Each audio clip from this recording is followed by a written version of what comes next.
All right, Laura, we're going to move on to perimeter security.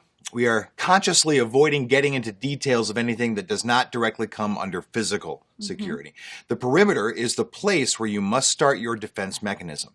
It is your first line of defense. It could be a fence or a wall or a marking to let people know that this is an exclusive area and intrusions are being monitored. Yes, security must have a layered approach. Perimeter security is the first layer of defense.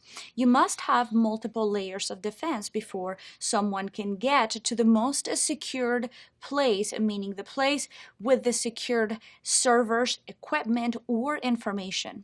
As part of the security, you should make sure the personnel have appropriate access controls. You need to set up who needs access to what and when.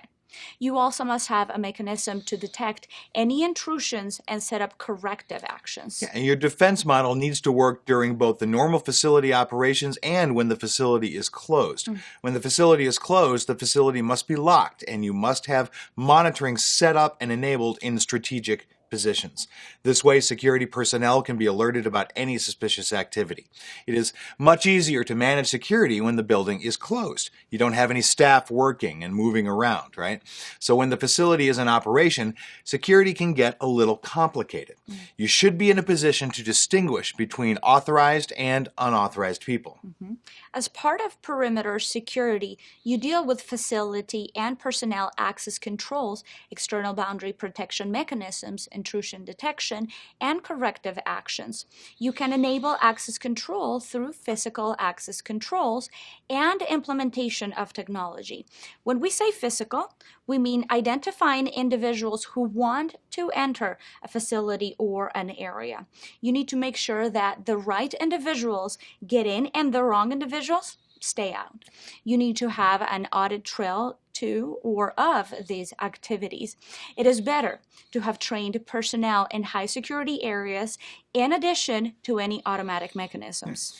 Before setting an access mechanism, a company needs to conduct a detailed review to identify who should be allowed to which area, like you mentioned. You must identify access control areas and access points. You can designate specific entry and exit points, easier to control. You should designate specific access points for the movement of goods as well. Once you decide on access areas and points, you can set up access controls. These controls can be the use of photo identity cards, swipe cards, biometric identification, or a PIN. You can also have smart cards with details of what areas an employee can visit, and any appropriate controls can be set up at the entry points. One problem you will come across will be piggybacking. You can ask staff to watch out for someone who is piggybacking, or you can deploy a specific person to watch out.